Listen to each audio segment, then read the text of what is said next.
أعوذ بالله من الشيطان الرجيم. بسم الله الرحمن الرحيم.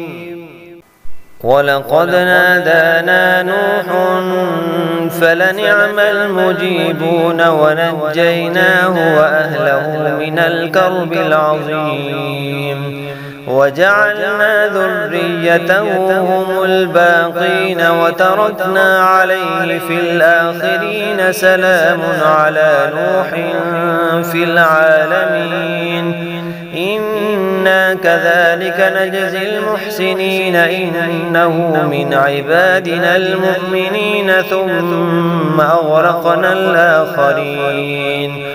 وإن من شيعته لإبراهيم إذ جاء ربه بقلب سليم إذ قال لأبيه وقومه ماذا تعبدون أئفكا آلهة دون الله تريدون فما ظنكم برب العالمين. فنظر نظرة في النجوم فقال إني سقيم فتولوا عنه مدبرين.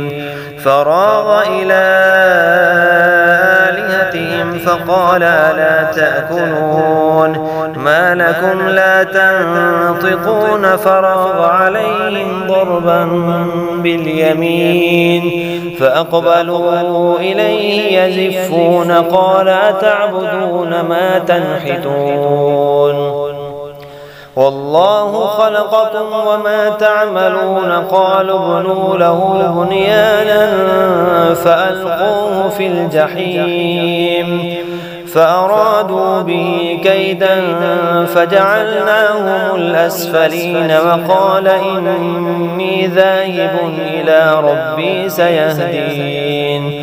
رب هب لي من الصالحين. فبشرناه بغلام حليم فلما بلغ معه السعي قال يا بني إني أرى في المنام أني أذبحك فانظر ماذا ترى. قال يا أبت افعل ما تؤمر ستجدني إن شاء الله من الصابرين.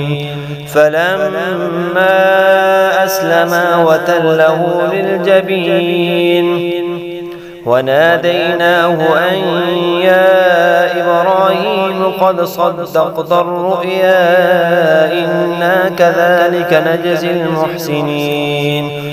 إن هذا لهو البلاء المبين وفديناه بذبح عظيم وتركنا عليه في الآخرين. سلام على إبراهيم كذلك نجزي المحسنين إنه من عبادنا المؤمنين. وبشرناه بإسحاق نبيا من الصالحين وباركنا عليه وعلى إسحاق ومن ذريتهما محسن وظالم لنفسه مبين.